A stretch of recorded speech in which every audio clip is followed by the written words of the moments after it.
All right, Stephen and Janice Graham, we're in here today with the Liberty Lineup Show.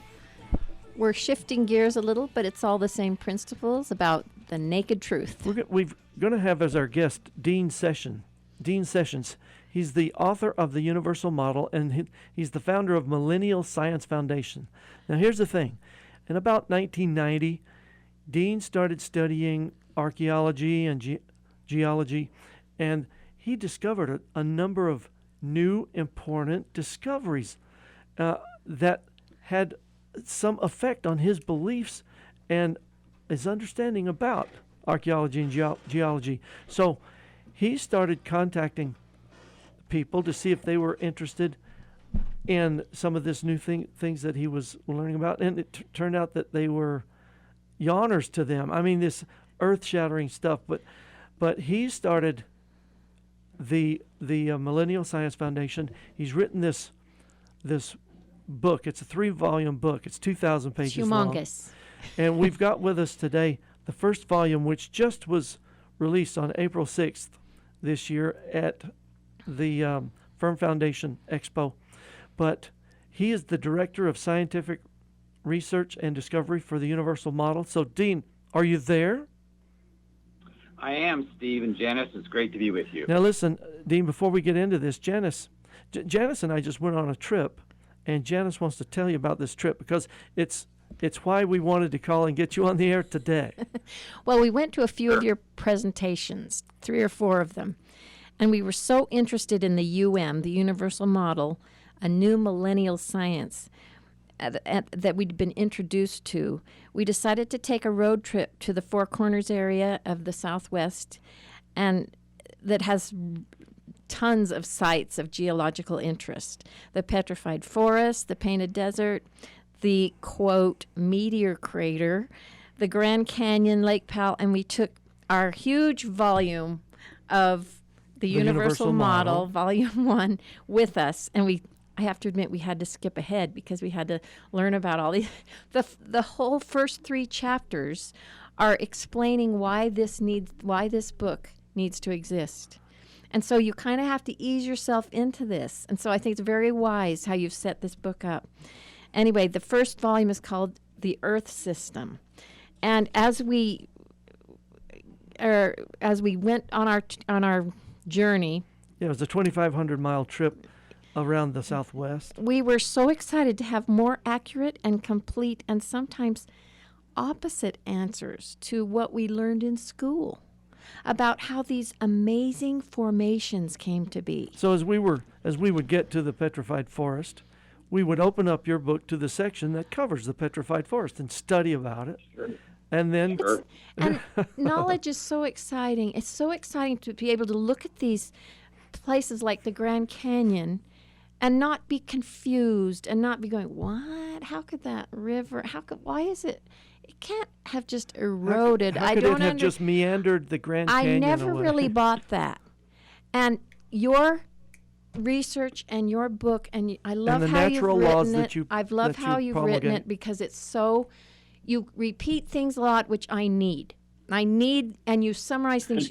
You have quotes from all the modern scientists and all the the scientists before who taught them, and everything is based on those early theories that were never proven, and this is why we're in this state of scientific dark ages right now. And anyway, it was just so wonderful to go to these places with new eyes and say, I get this now. This makes more sense. It was just a wonderful experience to sit there on the rim of the Grand Canyon. We took our bicycles. It was just, and to look at this amazing part of our Earth's crust and understand better. So we're going to open this up to you. Yeah, and to explain more about the Universal Model, so Dean, and let other people enjoy this wonderful knowledge. First off, why don't you give us a brief introduction to what the Universal Model and what it is, so our listeners can hear what it is we're all excited about here. Well, sure. I appreciate that, Steve and Janice, very much. Every time somebody asks me, what is the Universal Model, it's it's a difficult thing to just put in a couple sentences, because it's like asking who are Steve and Janice. Taking your whole life and putting it in 2 sentences is not an easy thing to do. This has been a 27-year project, and it has literally, taken a good percentage of my life and my family's life. All my children have been raised following the universal model. They're so lucky. And we did spend a lot of summers going across the United States, up even to Canada and down to Mexico, and we had a motorhome or two and camping trailers and things that we would go out on our outings, and a lot of our research would go to telescopes when we were studying astronomy, and the universal model is very unique. You will not find a book like just the volume 1, let alone all 3 volumes, anywhere in the world. And that is because this is a new science we call omnology. Omnology comes from omni, which is all things, and ology means the study of, so the study of all things of nature. So when you start reading in the UM and you start discovering the discoveries we found, you will become an omnologist. And this is really exciting because a lot of the answers that we want to find, for example, in geology, we're going to talk about that a little bit today with your trip, and the Grand Canyon, the Petrified Forest, the Meteor Crater. These are 3 topics I'd love to talk about. You can't fully understand geology until you understand biology. Most of the rocks and minerals we find on the surface today, and when we go to say modern science says, let's keep in mind we're talking about modern science in general here. This first volume has over 2,000 journal entry articles from all the major peer-reviewed science that you could find. And the interesting thing is, the reason we use these scientists' journal articles themselves is many times science finds a correct answer. For example, one individual found that the sediment that he was studying happened to have the same looking form as some bacteria he had seen previously in the ocean. And you have to have a special microscope to see this, and there wasn't somebody in both these 2 areas, geology looking at rocks and somebody looking at in the ocean under a microscope under the bacteria. And it turns out he found out that a majority of the sediments he was studying, and he says this is across the United States, are literally, we're talking sand here and silt, are literally fossils. That they are formed, they crystallize around diatoms and various kinds of bacteria. These are small microorganisms, and they're quartz-based. So this is just one simple example. His research has not gone very far. Most people just don't know what to do with it. But, of course, with the universal model, we have a model of literally the universe. So we cover archaeology, biology, chemistry, physics, astronomy, paleontology. We cover all the general sciences, and that's because so many of the answers in one field come from other fields. Your original scientists like Galileo and Kepler, especially Newton, these guys, they actually were omnologists. They would study all the areas because they realized that these things, that nature is, it's man that puts them in these categories. And not only today do you have a geologist that studies just one little type of rock or one little mineral, or you're an astronomer and you study just quasars, one little star type. They don't cover the whole field, and because of that, it's very difficult to see the big picture. Does that make sense? Yeah, if people would realize that these things are interrelated and like a puzzle, and they could intercommunicate with one another, they could be sharing the knowledge and draw all sorts of true inferences or learn truth or ask from that. The right questions. Ask different questions that they haven't thought of before, which you do all throughout this book. So amazing. Yes. The book's primary principle, the very first one that we mention in the intro chapter, is to question everything with an open mind. Now, without that, there would be no universal model. And the reason questions are so important is because all the hard questions are easy when you know the answer. That's why it's so critical for us to ask the right question. If you don't ask the right question, you'll never get the right answer. It's like C.S. Lewis said, there are a dozen views about everything until you know the right one, until you know the answer. Then there's only one. Then there's only one. Yeah. Yeah. That is what truth is, and that's a very important thing to see how truth aligns throughout our whole life, but especially in science. And I want to say right up front, some people might not understand our approach, especially at the beginning of the universal model, because we are literally, what the universal model is interested in is not all the correct things that have been discovered in modern science. There's millions of scientists over hundreds of years that have found, for example, F equals ma. When I was taking physics classes and courses, it was exciting for me in class to be able to demonstrate that law. Dean? And when you look at DNA, same type of thing. You can actually demonstrate this. Okay, so this is something that's physical, it's empirical, and these type of things we don't question or go into detail in UM. What the UM covers are the false theories taught as fact. Right. And that you make that very clear. Yes, and this has caused modern science to literally be in a dark age. Right. And the world is not aware of this. And we can demonstrate this very clearly, very quickly here, when we ask, how many natural laws in the last century have any of us read about? The new discovery of a new natural law. I don't recall reading about any of them, but I haven't been around for the whole century. Well, you can easily do scientific research, and the historical side of it, and you will quickly find that it's been over 100 years since a significant new natural law has been declared and proven by anybody. And natural law is simply a statement of truth, and it's a cause and an effect. Here we can see something that has never before been seen, and everybody can observe this. It's not complicated. This is the way all natural laws are to be. They're to be simple, beautifully simple and simply beautiful. That's the way nature should be. And of course, science is not for the scientists. It's for all of us. It's for everybody. So these are the things that the UM is bringing forth that we do want to mention right up front here, because some people are still going to question, well, what's wrong with modern science? Right. Very good. And we'll get to that, Dean, right after this break. We're talking to Dean Sessions with the Universal Model. You can find Dean's work at universalmodel.com. We'll be right back after these messages.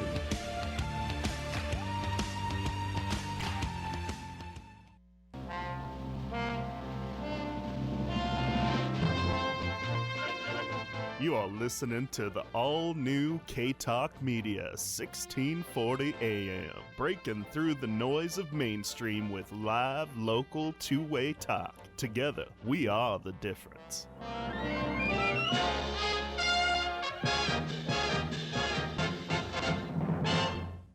Hey, Father's Day is coming. Does your husband or dad like to bike, ride a motorcycle, or do you like car stuff?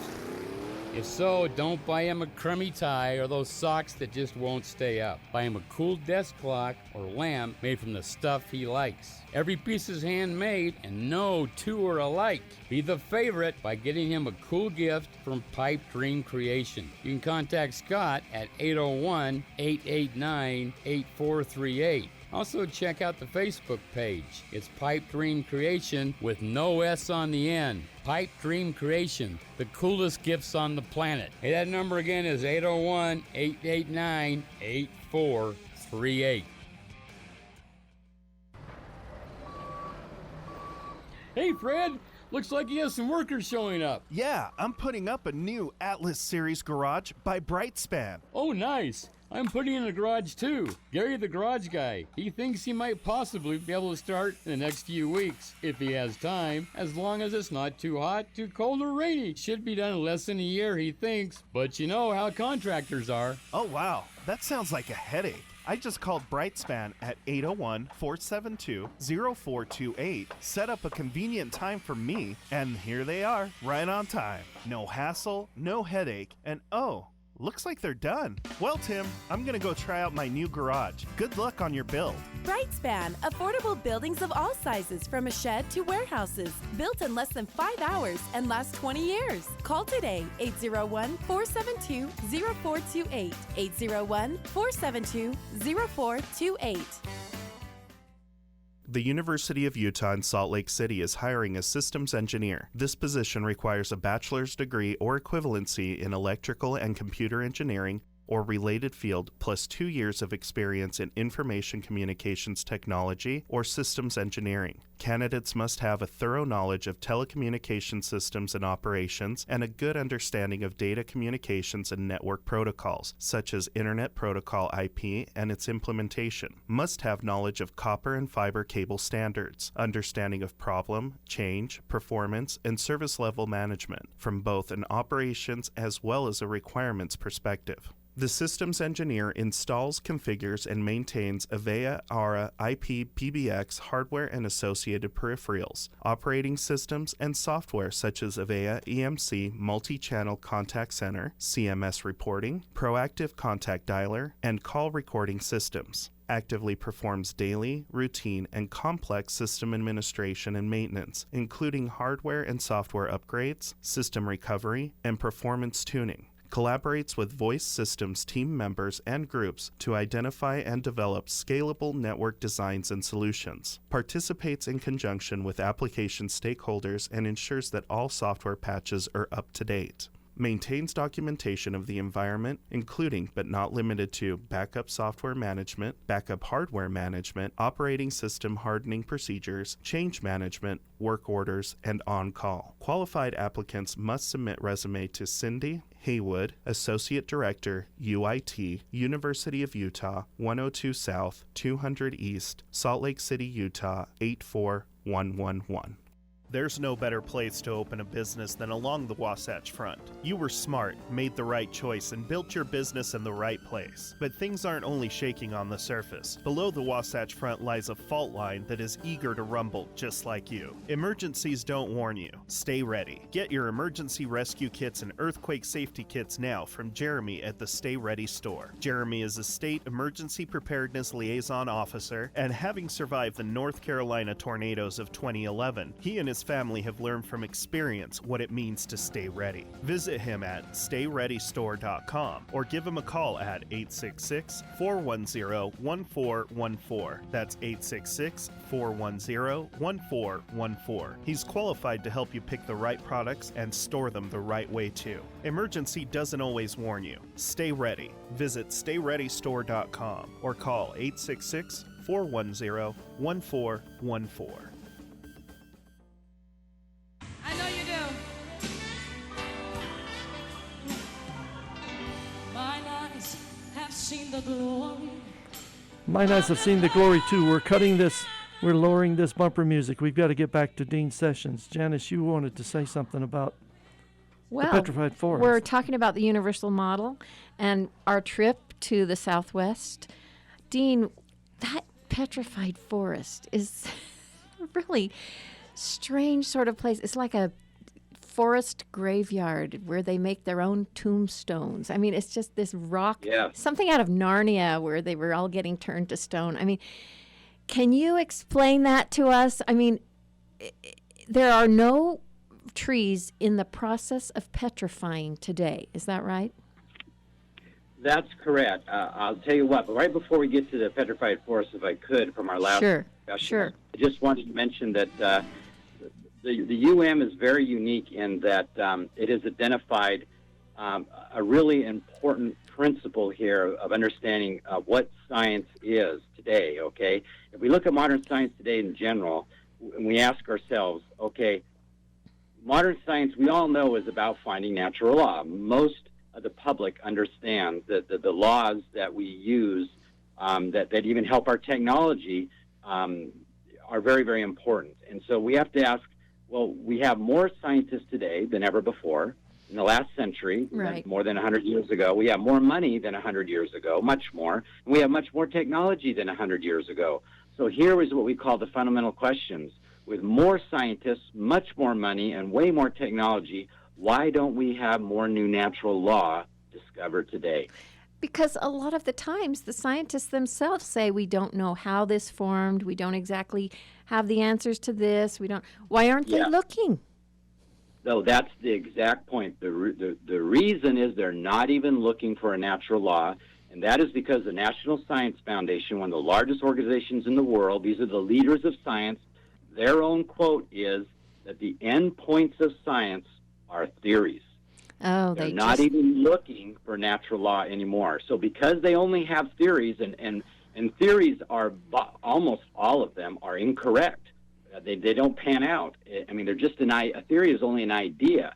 Unless you have physical evidence that can be repeated, it never will turn into a natural law. So this is what's happened, is modern science in the last 100 years, without even looking for natural laws, they have turned into what we call a dark age of science. And here's the final thing on this, just so we have an understanding. We call this the big picture of modern science. If you take a course in all the classes right now, they don't teach what I'm going to say, but if you look at their quotes, which we have in the book from all these fields, this is what it leads to.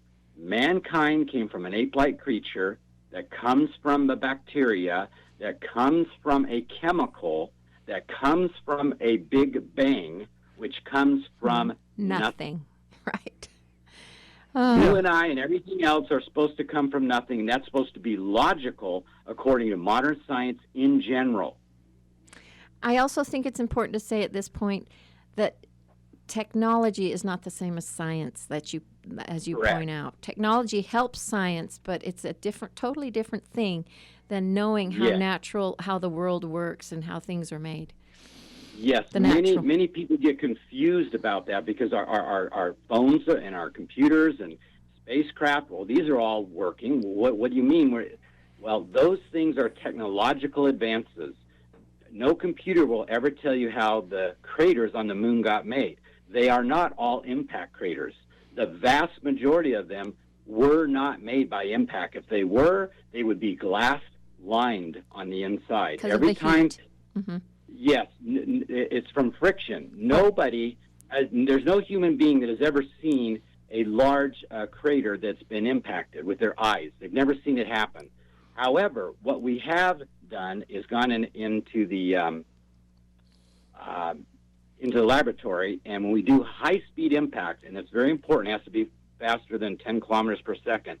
Under those conditions, every single time the crater that is made is lined with glass, and the impactor, the meteorite, is literally vaporized. So all the craters on the moon would be glass-lined if they were made by impact, and of course we went there, we looked at them, they are not. Yeah, they're Same dust. thing on this. Yes. So we explain in the universal model a completely different new crater that was known. Matter of fact, from my house, there's 300 craters, and 100 in about 3 hours. We could go to and I'm in Arizona, so we could go to 100 craters, and 99 of them are said to be hydrocraters or steam explosion craters. However, one of them they call the Arizona Meteor Crater, and we'll talk about that in just a second here, why that is not a meteorite crater. But let's go to your petrified forest now, Janice. Okay. It was a fascinating place. I mean, and I kept wondering, why are these, it looks like trees fell down and broke into these almost uniform sections. I guess they break on the weakest part. And they're just as hard as rock, and these beautiful colors, and those are the microbes, right, that make Correct. the colors.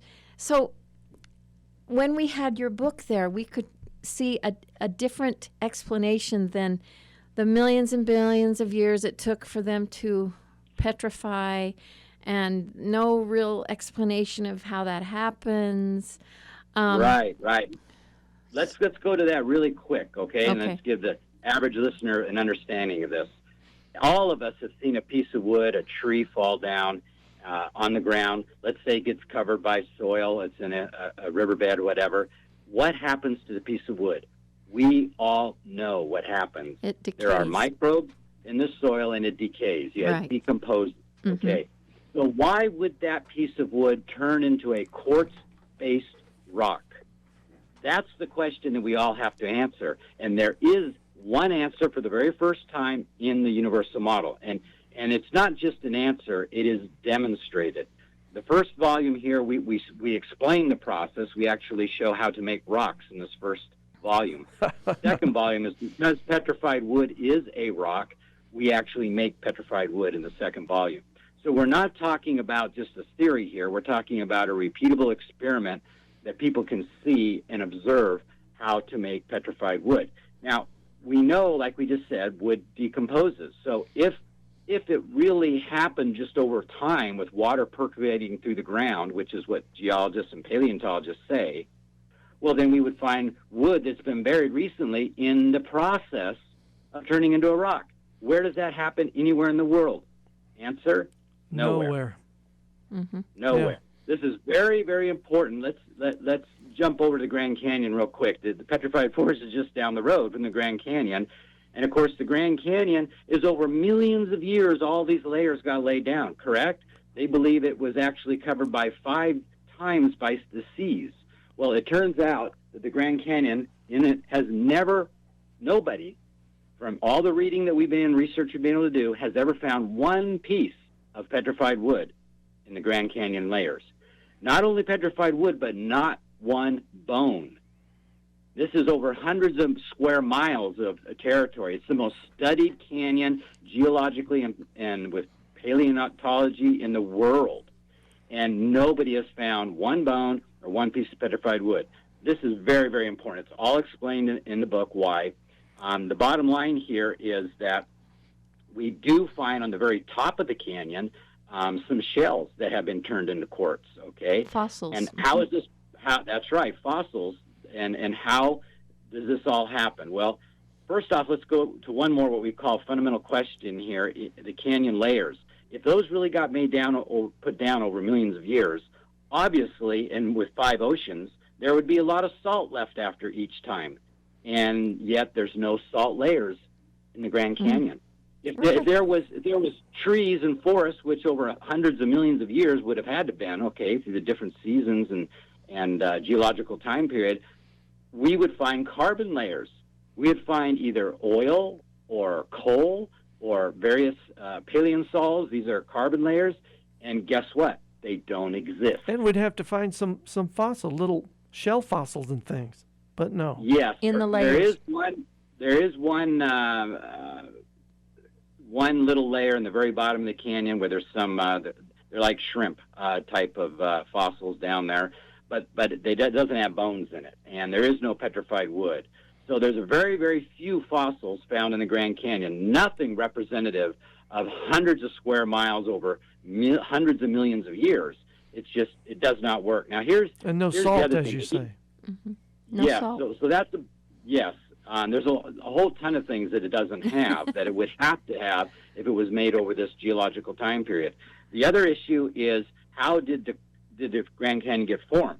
Well, it was not made by erosion. Now, we can take that off the table right now, because if you go up to the Grand Canyon, look at areas up through Lake Powell, you'll find areas where the sandstone for the bottom couple hundred feet is all smooth. Yeah. You go to Antelope Canyon. This is a very famous area where beautiful light comes down through the canyon walls and shows beautiful, smooth, different colored sandstones, okay? Yeah. What happens is on the top of these smooth areas, it's all rough in these canyons just north of the Grand Canyon. And that shows that when water comes through, this is what it does. It smooths the sandstone out. However, the Grand Canyon itself has no smooth areas. It's all rough. And this is because the Grand Canyon did not get formed by erosion. The big thing that everybody missed with the Grand Canyon is the southern rim is 1,200 feet lower than the north rim. Just to give you an idea how big of a crack this was, and this was made by an earthquake. This is the origin of the Grand Canyon. Ta-da! The largest earthquake in our time frame here that we've ever experienced is the Sumatra earthquake over in the Indian Ocean. That shift was only 30 feet. It was over a 9 on the Richter scale. So try to imagine 1,200 feet shift. This was beyond anything any modern scientists have ever seen an earthquake, and that's what caused the Grand Canyon. The Grand Canyon is on the largest fault system in Arizona. And the scientists just sort of ignore that, don't they? That it's on a fault. They totally ignored it. Yes, they totally missed it. That's just so amazing. And so the Colorado River happened to find this place that kept going lower and lower, so it just sought its lowest level, and there it went through the big crack. Yeah, it doesn't work. Nothing works with erosion on the Grand Canyon. When you go, if it was, all the material that was there would have to be at the very end, down at the end of the river, the Colorado River. There would have to be a delta down there somewhere. Yeah, and it does not exist. And the sharp edges.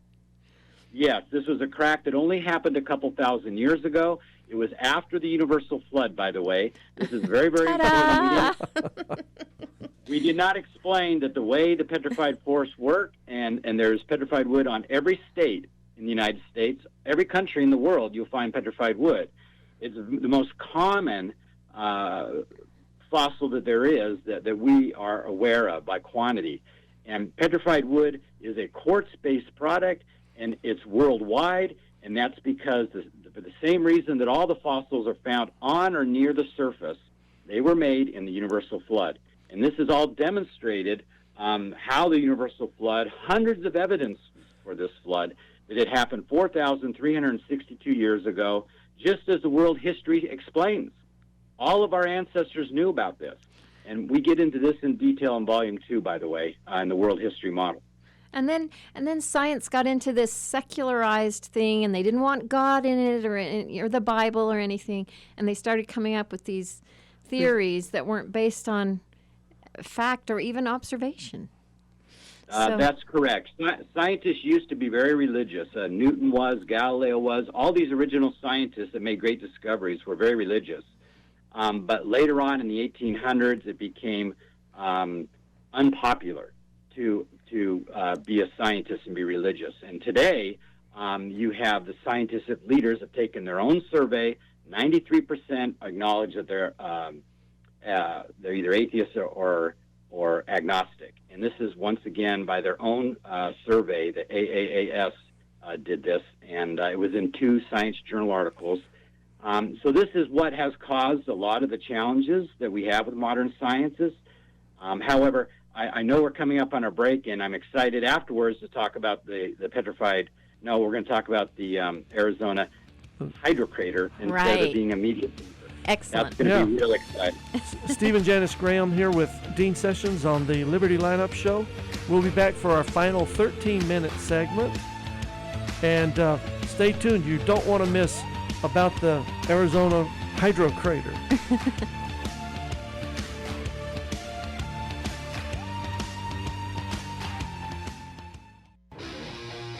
From the top of the Rocky Mountains to the top of your dial, KTALK Media, KBJA 1640 AM. Kubota's Orange Opportunity Sales Event is going on now.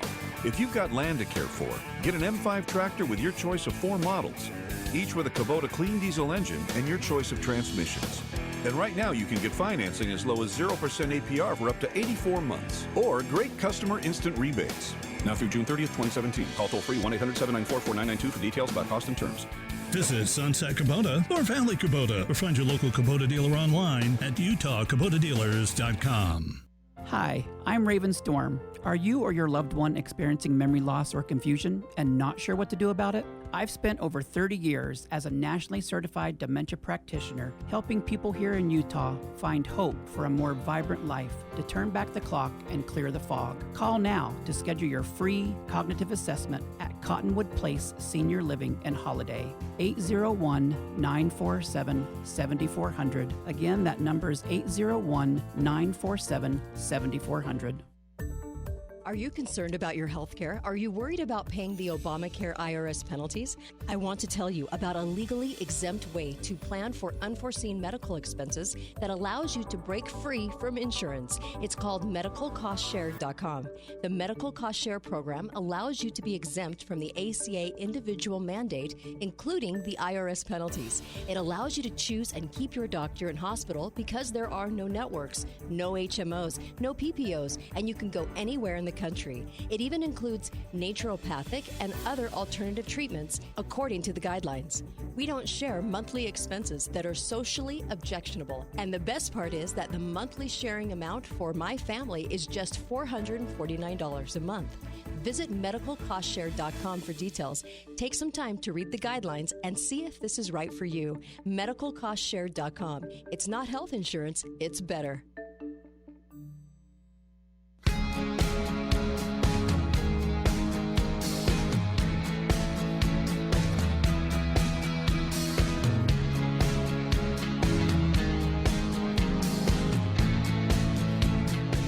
And we're back, Stephen and Janice Graham, on the Liberty Lineup Show. The Naked Truth. The Naked Truth on KTALK Radio. Listen, there's so much to learn about the Universal Model. You're going to want to get your own copy of the Universal Model book. Go to universalmodel.com and look at all the videos that they have on there, and go to the store and order yourself a copy of the book. But it's just fascinating. You can order a summary, a little booklet that summarizes things that will only whet your appetite for the for the textbook. So, Dean, are you still there? Yes, I am. Okay, let's go. Thank you very much for that. Okay. Yeah, so the universalmodel.com website actually has over 60 pages right out of the book. There's this first volume has 832 pages. So you can actually go on there and actually read 4 of the subchapters and get a real feel for what's in the book and the science that we actually use there. So there's no, you can test it out for free, basically. It's an easy way to go on there and find out a lot of information from the website. So let's go to the Arizona Meteor Crater, and the first thing we want to say about this is it was actually named incorrectly. A meteor is a dash of light. It's a shooting star that we see in the sky. So it should have been called the Arizona Meteorite Crater because that's the rock that actually has fallen down on the ground. That this is what is believed made the hole in the ground. And the interesting thing is we want to ask ourselves, so who cares how a hole got put in the ground, right? Well, we explain a little bit in this first volume, but in the second volume we go into great detail in showing that modern science originally started with its 4.5 billion year age of the Earth, assuming that the Arizona crater was a meteorite crater. So they got their whole aging idea from the meteorite crater. Well, not only did they get their idea, they took the so-called meteorites found around the crater. They never found any on the inside. We actually call them iron ejectites because, as we'll explain here in a second, the iron rocks that came out of the crater, that's why they never found any in it, and were blown on the sides of the crater. They took those rocks and they used a radiometric dating system that they don't even use anymore today because they know it's flawed, and it's a uranium on uranium dating system. And the point is that in the second volume, we go into detail and delineate all of the radiometric dating hypotheses and show that they were all a deception. The original people that came out, there was 4 scientists that came out of Berkeley that tried to show that fossils and these rocks could be correlated together, and it was all a hoax. Bottom line is, it was all incorrectly done. Nobody we have found has ever gone back to these 1960s original papers when this came out. So this will be exciting when this comes out. We have 1 chapter to finish in volume 2, and then hoping to get that done here by the end of the year. We'll have to see how that goes. But back to the Arizona crater. So what we have is the very first, and there's about, I think, 11 evidences showing this crater is not an impact crater, and there's I think it's 7 reasons why it is a hydrocrater. So we're just going to mention a couple quick ones. The first one is a shooting gun. Anytime you have a crater and underneath it, if the impact was to come from above, it makes a conal or a spherical shape of cracked rock below the crater. Then they've shown this through laboratory experiments, okay? So the area underneath the crater, if it came from an impact up above from space, would be a circular cracked area. If the area underneath the crater is made from underneath, if there is a hydro fountain of water that comes up and blows out the crater, which 99% of the craters they already acknowledge are this way, then what you have is what we call a diatreme. This is a funnel-shaped area underneath the crater. And if you look on page 402 in our book, there was an article done in 1975 by Ackerman, Godson, and Watkins that these guys actually found, they did a test on the crater with TNT. They had seismographs all around it, and they showed unequivocally underneath this crater that there is a diatreme. The problem is they didn't know what a diatreme was. Oh. These guys had no idea what they found, and to this date, it has been totally ignored by modern science. And what are the reasons why it has been ignored? Some of them. Yes. Well, okay, the biggest one was the Behringer, the guy that owned this crater originally. His family still does. It's privately owned. He wanted to make money off the crater and this big, huge piece of iron that he felt that was down in the middle of it. And, of course, he lost all his money. They went drilling down there trying to hit it. And after about 1,000 feet, instead of hitting iron rock, guess what they ran into? Pure white silica. And it was literally quicksand, water and sand. Pure white silica got blown out of the crater and is all over the rims, the south rim of the crater. We have pictures of this in the book. I'm looking right now. And Dean, whenever you take the tour, they show you that silica. In fact, you're walking on it as part of the tour.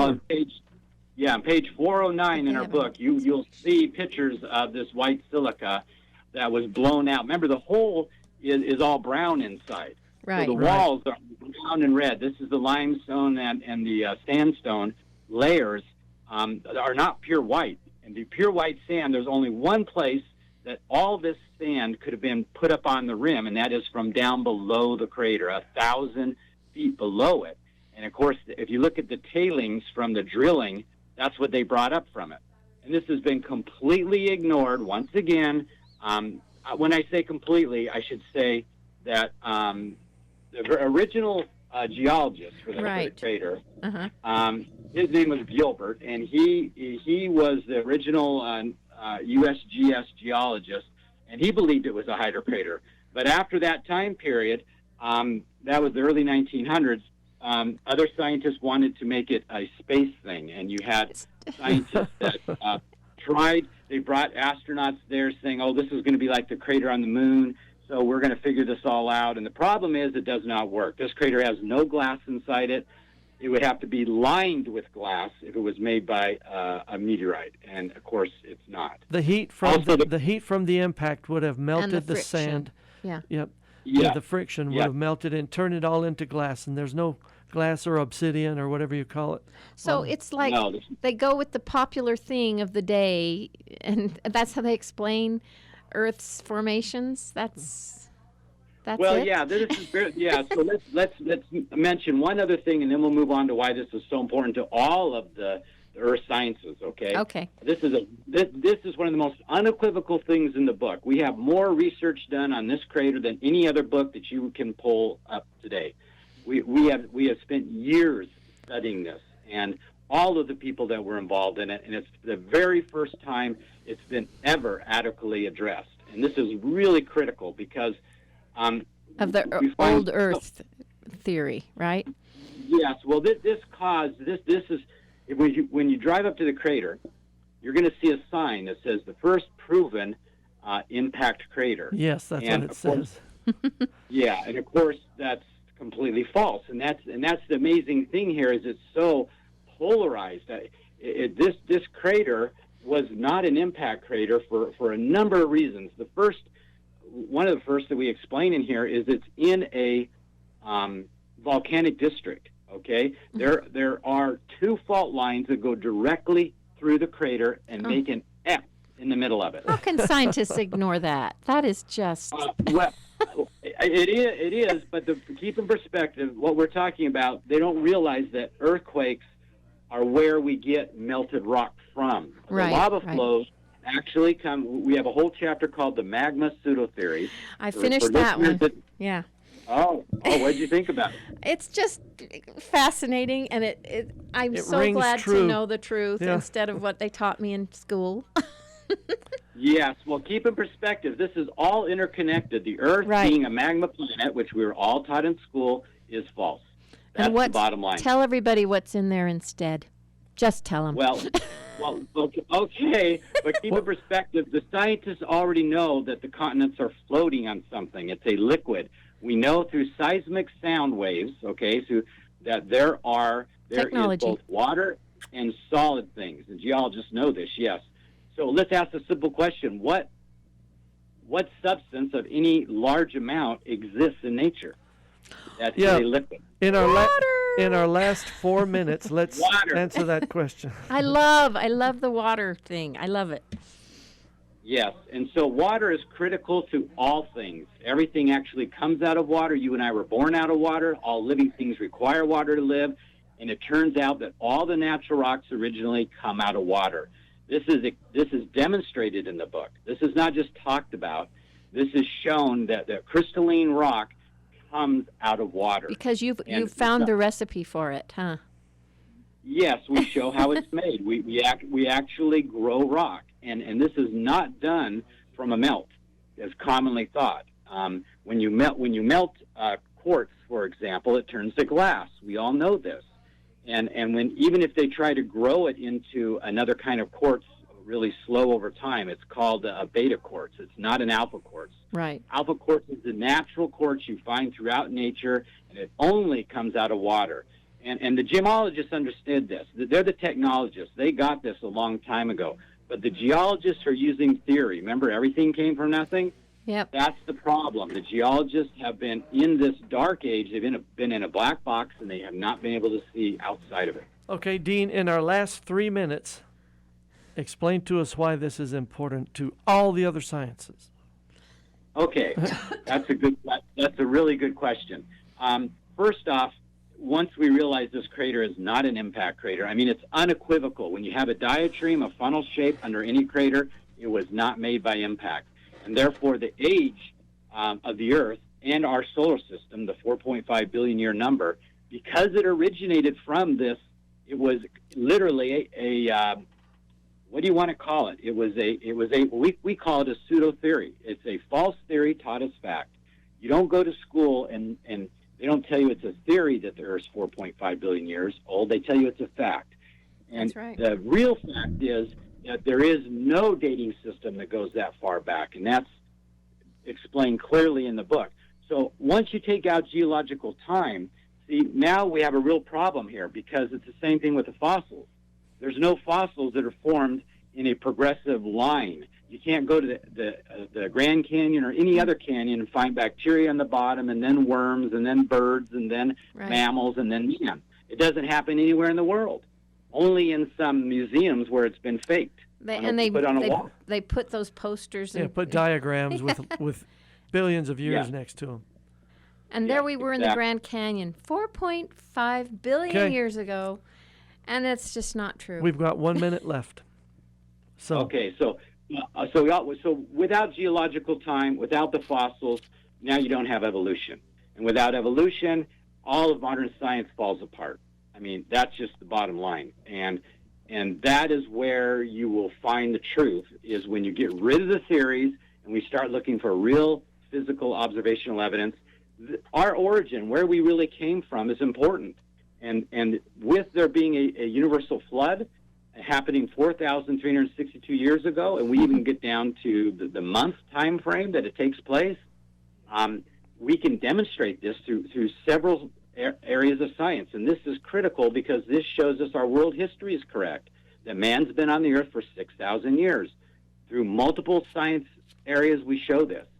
So that's why wonderful. This is so important. It gives us our true history. People should be jumping on this, whether you're a religious person or not, because these things are provable. There's evidence of this. And Dean has asked these questions. Mr. Sessions has worked on this for 27 years. It's just fascinating. We're so grateful to have met you and to have this book in our home where we can just be perusing it. And our minds are just blown every day because every day we sit at our dining table and read some. It's just so fascinating. I think everyone should be interested in this. It's universalmodel.com. Dean Sessions has been our guest, for which we're so thankful. Thank you, Dean. It was for being wonderful. Thank you, Steve and Janet. Been great. Thank you. Okay. All right, we'll be back next week. Lord bless. Heaven help us.